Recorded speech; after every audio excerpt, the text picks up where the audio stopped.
Hi, I'm Duncan Stewart, Director of Research for Deloitte Canada in the areas of technology, media, and telecommunications. I'm also co-author of this year's annual TMT Predictions report from Deloitte. What would I say are the top three or my favorite predictions from this year?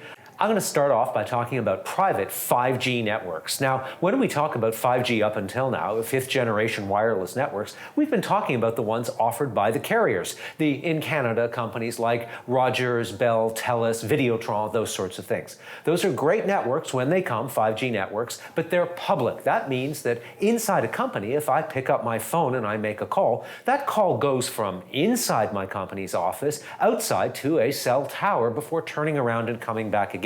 It may travel a journey of kilometers, basically to go from me to the person at the desk next to me. An alternative to that is a private 5G network. This is owned and operated by the company with their own gear under some models. And what they do there is that they have their own gear, their own network, and the call would go always inside my own company. Now, what are the virtues? What are the advantages of a private 5G network? They tend to be more secure, more private. I think that's fairly obvious. But they're also more resilient. If somebody, for some reason, cuts the next connection to the external public network, it still works inside my company with no downtime. It's lower latency. That means that the messages don't need to travel an enormous distance, but much shorter distances. That means that if I want to drive trucks using remote control or something like that, that would occur much, much faster. It also tends, probably over the long run, to be cheaper than having a reliance on the public network. And in some cases, it even offers more features than you would have over the public network.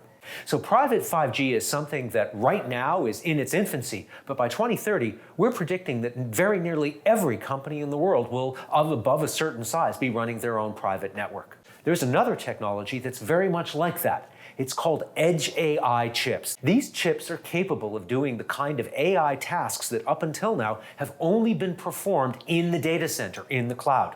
And the problem with doing things in the cloud is that your data could get lost or stolen or sold or abused or misused, or anything bad could happen to it. These chips are not science fiction. They're in our phones now. They are coming increasingly to other devices, whether they be vacuum cleaners, ovens, irons, cameras, sensors, cars. What we're doing is we're pushing AI onto the device that sits there at the edge of the network, gaining all of the benefits we've talked about.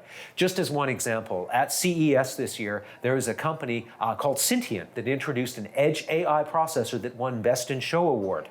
This is the kind of thing that for a few pennies, every oven manufacturer by 2030 will have on their devices. Why? Picture your hands are inside a turkey or busy stirring that sauce that's about to break, and you're able to turn to your oven and say, "Oven, turn off, turn on, turn to 350. Why would an oven manufacturer do it? Because for 5 or 10 cents worth of silicon, this will be a feature that users will want, but it never needs to be connected to a Wi-Fi network. It actually works offline. That gives you some idea of the kind of power and the ubiquity of Edge AI chips, both in 2020 and beyond. My final one that I want to talk about today is antenna TV.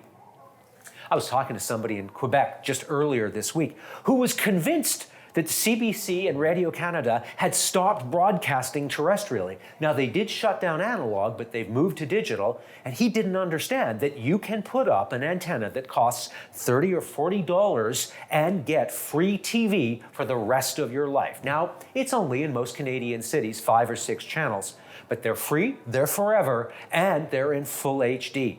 We've done a survey that was released that we conducted just last week, January 2nd to 4th.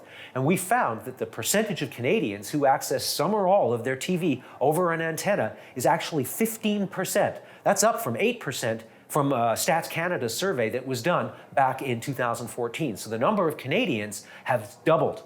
Fascinatingly, the people who are most likely to have an antenna for TV viewing are not people my age, they're my kids' age. They have the antenna for a little bit of local news, local sports, maybe a little weather, and then they supplement it with a streaming video-on-demand service like Netflix, Prime, or Crave. It's that mixture of online and over-the-air that's how they're getting their video entertainment.